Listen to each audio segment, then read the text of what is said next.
This is the Detroit Sports Podcast Network. Today's episode of the DocNJock Wrestling Podcast is brought to you by The Athletic, premium coverage for passionate Detroit sports fans. Listeners of this podcast can save 20% off the first year of an annual subscription by visiting theathletic.com/DSP. That's theathletic.com/DSP. Oh my God!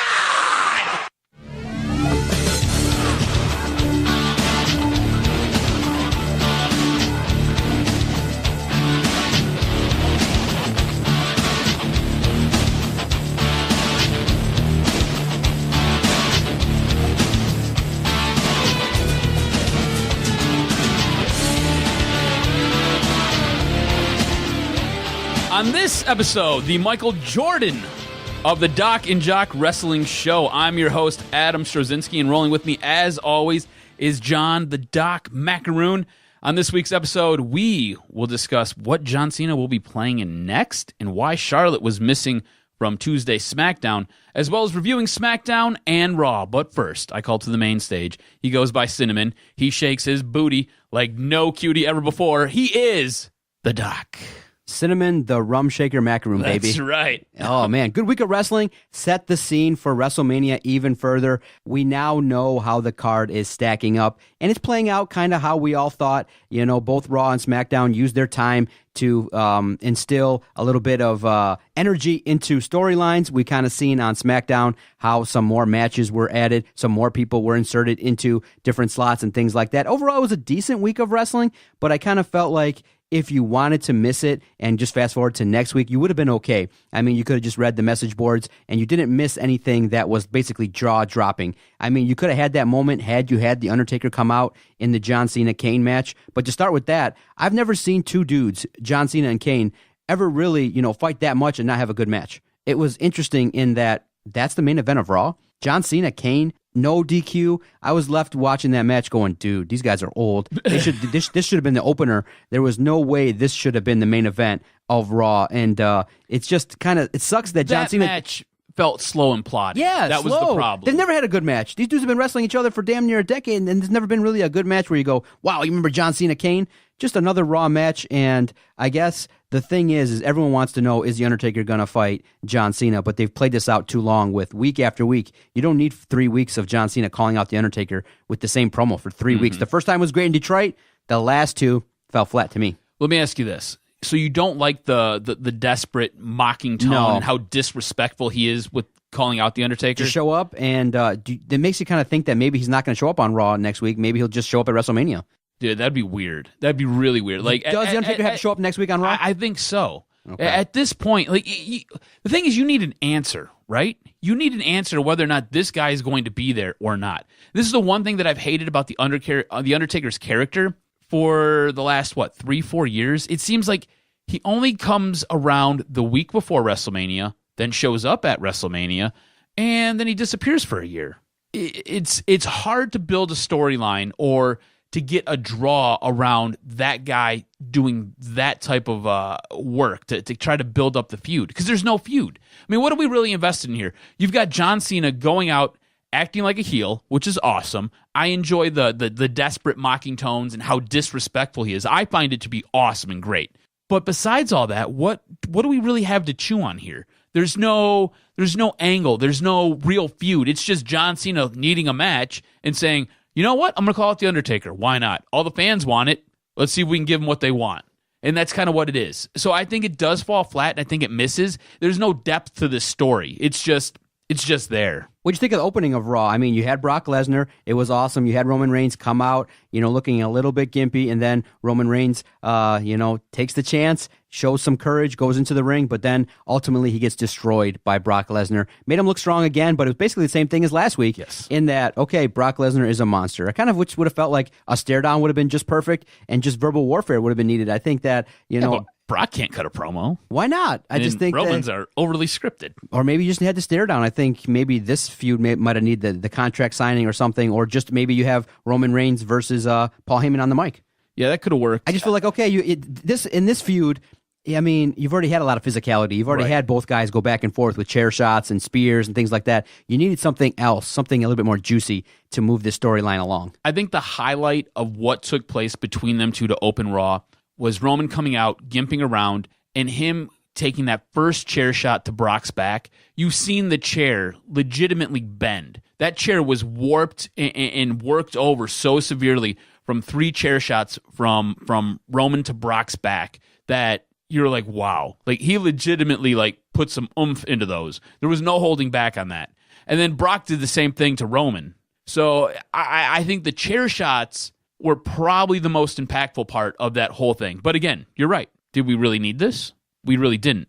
For the most part, like you said, both Raw and SmackDown just kind of seemed like they're just holding cards, like just place setters for what's going to take place next week on the go-home shows for both Raw and SmackDown as we go to WrestleMania. Moving forward, Nia goes on to destroy Mickie James, and Alexa jumps in at the end. So again, we're building that angle, but we didn't really need it, right?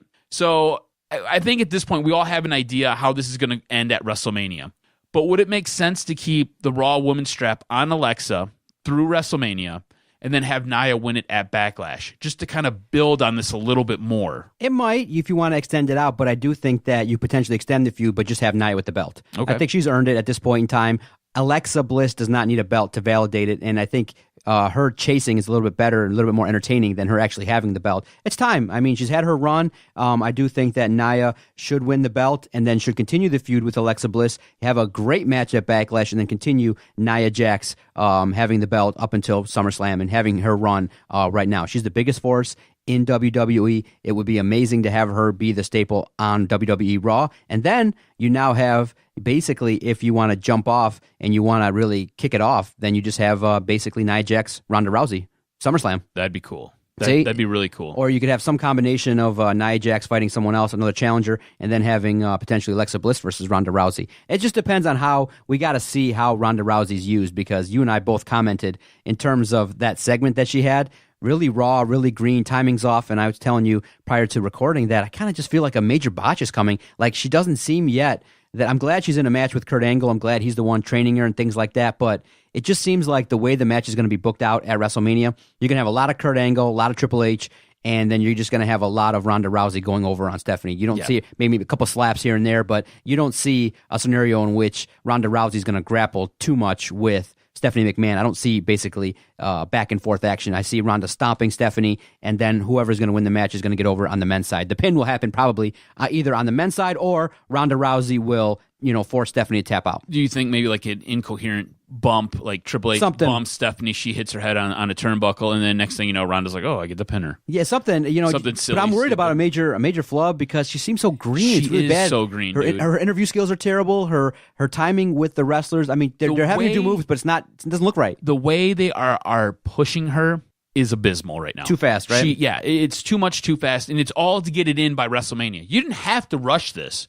You really didn't. You could have waited till next year. Next year would have been just fine. You didn't have to rush this. You got a lot of women to fill the card. Right. You've got a ton. Great women. And here's the thing. So you look at what took place this week on Raw. So Absolution comes out, and Sonya Deville goes to throw a punch on Ronda Rousey, who was super slow to it, or she missed her cue, or whatever. So Sonya Deville ends up connecting on her back, and Ronda Rousey just turns around like a robot, and then does a move, throws her out of the ring, and then she goes and takes care of Mandy Rose. It was so awkward, and it felt forced. It felt uncomfortable, felt disjointed. Much like her promos. Her promos all are mistimed, and they feel forced. It's not good. She's not polished, and for her to be given this stage this early, this is going to blow back up in their face. Unless, for some reason, by the grace of God, she gets it all together within a week. But good luck. And I can't have her doing the interview circuit anymore. This week she was on ESPN. If you listen to some of her answers, this is the beauty of wrestling. At this point in time, we all know wrestling is fake. It's all pre-scripted. We all understand this. But the thing is, we all buy into it being real. That's what makes it the soap opera that it is. When you were a kid growing up in the 80s, you still thought wrestling was real. I still thought wrestling was real because of the way it was portrayed, and nobody ever broke kayfabe. Everybody breaks kayfabe now. I don't need you the biggest woman superstar to grace the industry, at least how WWE will present it, in forever, to go in an interview and tell me how this is like acting for a movie, and tell me how you work on stuff for weeks, and how you go over heavily scripted, choreographed moves. And I don't need to hear how this is all put together ahead of time. The whole point of me enjoying wrestling is I need to think that there's an actual feud going on. I buy into your storyline because I know what I'm watching is all make-believe. I get that. But I suspend belief so I can sit down and enjoy your product for over 5 hours every single week. And for you to come out here and tell me, oh, well, it's all fake and it's all heavily scripted. I don't need you to tell me that. That's a slap in my face. You know, I know what it is. I am suspending disbelief. You go and you do your promo and act like you're still Ronda Rousey, Rowdy Ronda Rousey, or whatever the hell your awful name is. Go do that. Don't tell me what I already know. I don't need you to lift the curtain. I already know what's behind the curtain. I figured it out years ago, and I'm cool with it. It's okay. Understood. That's why I do a podcast with you. What do you make of how they're using now the Miz TV to further the storyline with the three dudes? I feel like it was a great swerve, great writing. I do believe that most people felt like the Miz Taraj was not going to leave the Miz. I mean, it was great. It was good swerve. Did you? I did. I didn't think it at all. No, I mean, it'd be nice if they did. I thought it was starting to show signs of cracking there, and then they pulled the rug out from underneath me, and I was like, "Oh, swerve! This was cool. This was cool. I didn't think I like because this." Where do they go? Because if you look at it long term, where does the Miz Taraj go? They Well, need it's something. true. What are they going to do? Become a tag team? They're not believable yet. They need a little bit more storyline development and things like that. I did like Bo Dallas showing a little bit of balls and a little bit of pushback. Now I understand how it all played into it, but how would you like it to play out? Do you think Miz should keep the belt and be the longest reigning IC champ? I think he's earned it. I think so too. Yeah. And let him keep the belt. Look, when Finn picked up the strap at the end of everything, when the Miz was thrown outside of the ring and Roman was sitting there shouting down from him from up top, I thought that Finn looked great with that belt. I thought he looked awesome with it. I was like, wow, I could totally buy into him being the IC champ. Roman, not so sold on it. It's cool. I mean, Roman has won how many championships before? The Intercontinental belt, it doesn't seem like it fits him, right? I feel like there's a different story he could go into. But for Finn, I was like, wow, he looks really good with that. He looks really believable. But Miz has elevated this belt, and I feel like at this point, it's like 34 more days, and he's like the longest running Intercontinental champion ever.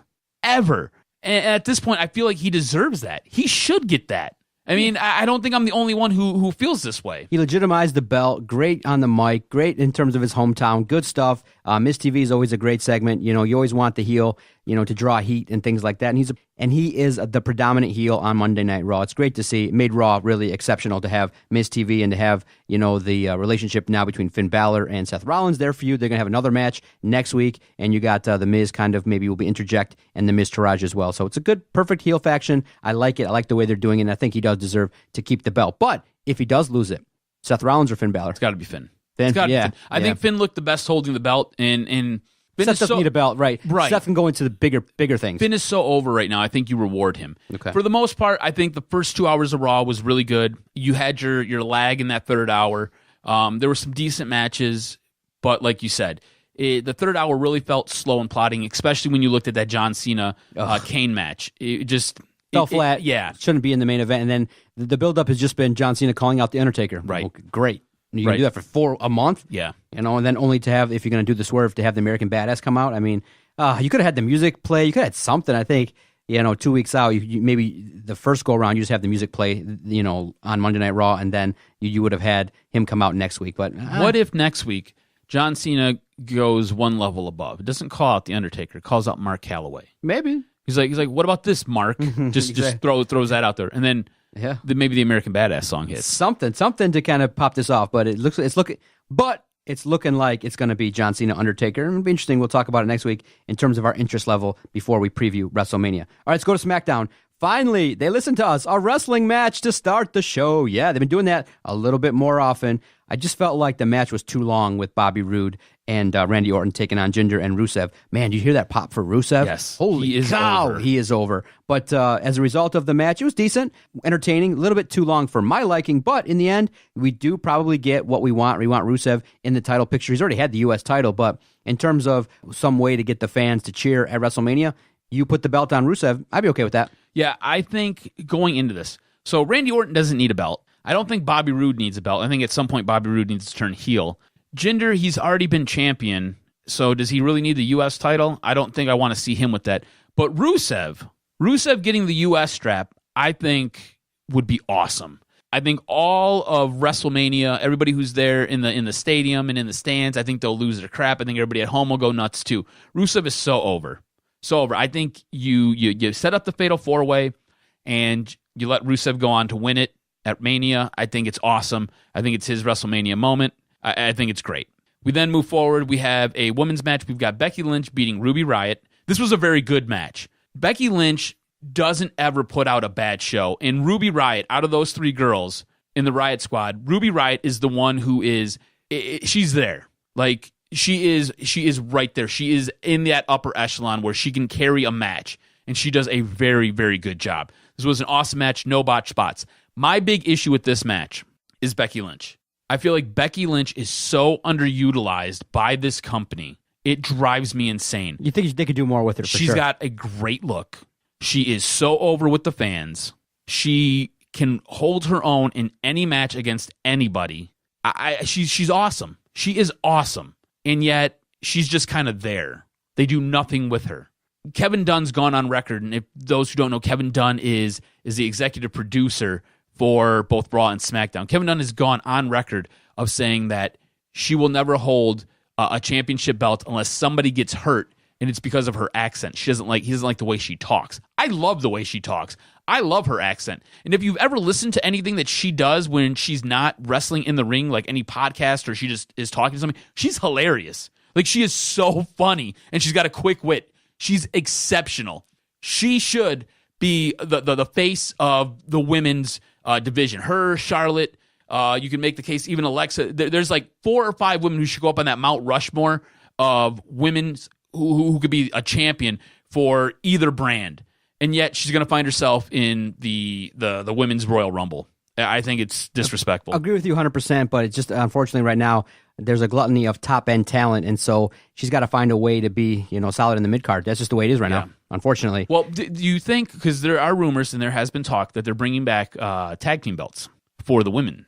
Oh. So do you see her as, I don't know, maybe her and Naomi as a tag team? Oh. I could see that. Interesting. It's too many belts. It's too much. Think? Yeah, I don't think I need a women's tag team division. I feel like you might then end up in the realm of cruiserweights, where I don't think a lot of people are going to be invested in women's tag teams. But if you look, have there ever been really solid women's as a tag team? The jumping flash bombs? You got to go back to the 80s. Yeah, got to go back to the 80s. Yeah. So there were some. But you look at the cruiserweights now; they're being booked properly. And I will tell you this much: I actually stayed and was invested in what I seen on Raw this week with Cedric Alexander and the guys. Interesting. Yeah, it was a good match. So I thought it was decent. I mean, it wasn't decent enough to make the rundown, but it was better than what it has been. Exactly. So, Daniel Bryan comes out. Yeah, I was going to say, what do you think about this? So the announcement for his match at WrestleMania with Shane McMahon. And those two are going to team up to take on Sami Zayn and Kevin Owens. The stipulation is Daniel Bryan and Shane McMahon win. Sami Zayn and Kevin Owens are fired.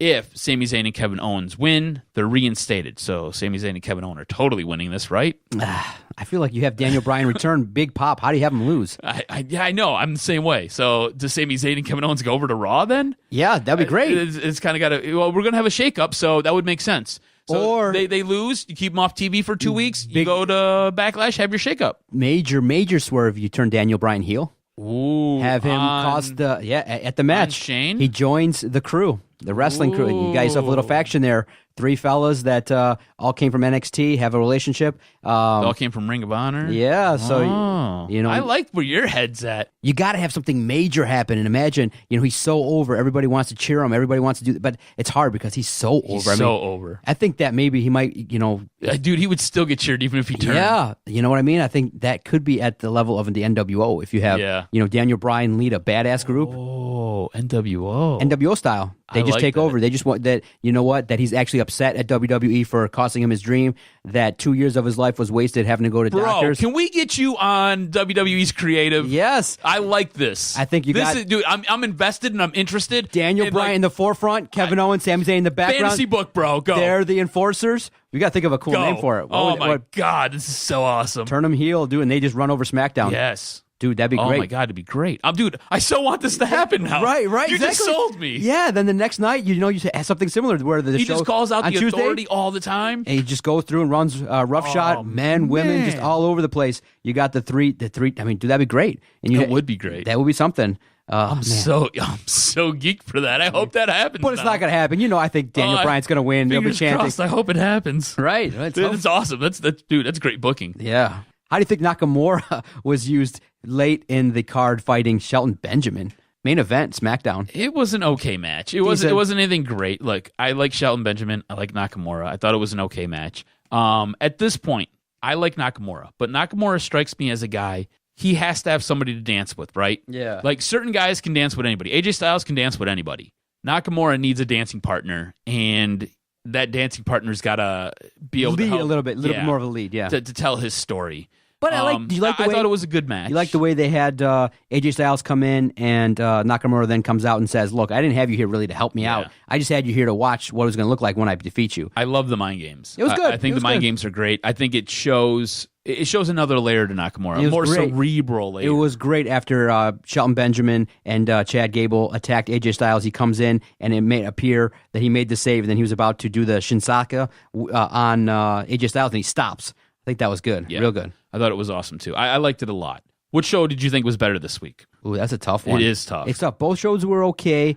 I don't think either one was heads and tails above the other. Man, I have to give it SmackDown. Yeah, I was going to say, I think I'm leaning a little bit more towards SmackDown myself. Yeah. More succinct, everything moved a little bit smoother, and I feel like the additions of the matches that were made, having Rusev there, the addition of Daniel Bryan and Shane McMahon, a really awesome situation, and then I think that by doing that, you basically now have kind of cemented SmackDown's role in WrestleMania. I like it, and so I think SmackDown's a better show. Yeah, I agree with you. So next week it'll probably be Raw. We'll have the better show because SmackDown's probably Undertaker and everything's kind of been kind of tidied up, right? You don't see more of SmackDown, just elevating the promos and getting everything, pushing everything that we already got going on. All right, hit me with the news and notes before we get out of here. All right, so Shane McMahon legitimately hurt with that attack by Kevin Owens and Sami Zayn. He ended up having some muscle strains in his neck and in his back, as well as bruising his trachea. He's also dealing with a case of diverticulitis. I messed that all up. It's whatever. It's what Brock Lesnar ended up having, and it forced Brock Lesnar to briefly retire from UFC. He had to change his diet. It's basically a massive infection internally. So he's dealing with this, and that's part of the reason why he had to step away. I'm not sure if he's going to be okay for Mania. I'm assuming he is because they've gone ahead and booked that match with Daniel Bryan versus Sami Zayn and Kevin Owens. But that's what's going on there. In all of the buildup and the rush for Daniel Bryan's comeback, Big Cass has been cleared, and he will be coming back. So that's he was a little bit of an afterthought last week. He kind of got lost in the shuffle with everything going on with Daniel Bryan. Expect him back around May. Charlotte, I don't know if you noticed, she was missing from SmackDown on Tuesday. She was also missing from the Mixed Match Challenge. She was sidelined due to some oral surgery on her gums. Not sure what she has going on there, but it's something minor. She shouldn't miss any more time. And then John Cena. He's been confirmed to be playing Duke Nukem. Do you remember Duke Nukem? Yeah. It was kind of a spin-off of Doom. It was like a 90s video game where Duke Nukem is this badass in this like super dystopian world where he's got to go fight aliens. Anyways, this video game turned live-action movie will now be starring John Cena playing the lead role as Duke Nukem. Do you think John Cena will be a successful movie actor? I don't successful as successful as The Rock. No. Do I think he will be solid B level actor just in things? I think he's got better chops than that. So like Triple H, Stone Cold Steve Austin. Like Triple H was in Blade 3. Stone Cold Steve Austin, I think, was in what was it? I don't know anything about Steve Austin's career. He was in one of the movies with Sylvester Stallone. I can't remember the name. The Expendables. Yes, The Expendables. So they were just kind of minor roles, or they were just guys that were there basically because of their size. I think he'll be better than those guys, but I don't think he'll be The Rock. Like The Rock, you go see a movie because The Rock's in the movie. Do you know what I'm saying? Yeah. And like The Rock has different roles he can play. He can play the tough guy. He can play the weird dad. He can play the weird guy in Jumanji. Whatever. The Rock can play it all. He's the freaking Scorpion King. Whatever. I think John Cena will be something similar, but I don't think he has the depth or the acting chops of The Rock. But I think he will be successful. Okay, before we get out of here, your feelings regarding WrestleMania. Are you excited? Are you basically kind of wore out? I feel like the culmination of WrestleMania is it's the baddest show of the year. You want the biggest storylines played out. And I just kind of feel for me, it's kind of like I'm kind of actually looking forward to next year's WrestleMania. You know what I mean? Because next year, New Jersey, you could potentially have some major matchups, maybe along the lines of Daniel Bryan and AJ Styles. You could have some, really amazing Nakamura, Daniel Bryan. That's going to happen because that was one of the reasons why Nakamura came here. Yeah, exactly. You could have some really amazing matches. And so this year's WrestleMania kind of just feels like light. You know what I mean? It just doesn't feel like anything that's popping because, when you got Brock Lesnar, you got Roman Reigns, you've already seen that. You got a bunch of mid-card people. I mean, the matches are okay. The card is decent, but, WrestleMania, you just want it to be A++. And in years past, it's been that. This one, I just kind of feel like it's going to be 4 to 5 hours, and we're going to be talking about basically 1 or 2 matches, and hopefully, basically, I think the AJ Styles match can steal the show, and the IC title belt can steal the show. Everything else is just going to be, passively you can watch, and you won't. I mean, unless, like I said, unless the Daniel Bryan thing happens, and you have a major swerve. What other major swerves could you have? You could have Hogan return. You're going to have Old Timers return. What else? I mean, the other thing is who's going to be Braun Strowman's tag partner. You could have, a swerve there, but what are the major swerves that you could have at this year's WrestleMania? Really, at this point, I'm kind of in the boat of I just want it to be over with. Yeah. I don't know if I'm wore out from it or if I'm just ready for a reset, right? Yeah, I'm not really sold on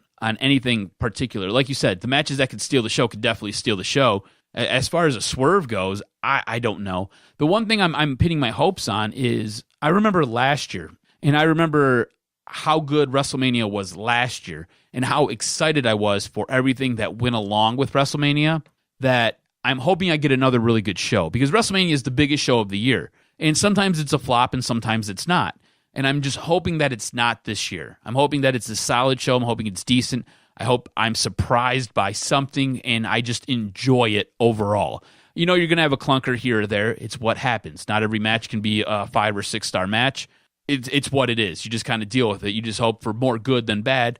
And that's where I'm at with the product right now. It feels like it's been an eternity to get here, right? And I think maybe some of the suspense is gone. Because if you remember last year, we were looking forward to, are the Hardy Boys going to join WWE or are they not? And they did, and I legitimately almost jumped up into the second floor of my buddy's house that we were watching the WrestleMania at. So you have that going on, and I think right now we know what's going to happen with the Roman Reigns Brock Lesnar match. We're not necessarily sure what's going to happen with the AJ Styles Nakamura match, but I think we both have a rough idea what's going to happen there. You have an idea of what's going to happen with the Ronda Rousey, Kurt Angle, Triple H, Stephanie McMahon match. Besides the Daniel Bryan possibility of a swerve that you just threw out there, which I'm all on board and I'm super excited for if that was to happen. What do you got? I mean, Sami Zayn and Kevin Owens are basically at this point, they've been booked into a corner where they have to win, or if they lose, they're going over to Raw. So what do you got? It's just, I feel like everything is very predictable right now. So you're going to get a swerve somewhere. I don't know what it's going to be, though. Okay, great podcast. Looking forward to next week. Major podcast where we preview WrestleMania. Raw, SmackDown probably will be bumping. So stay with us. Doc and Jock Wrestling Podcast. Every Friday, we'll have the Doc and Jock Challenge. We will try to predict what's going to happen in WrestleMania, review Raw and SmackDown, bring you the news and notes. Good stuff, sir. Absolutely. All right, let's get out of here.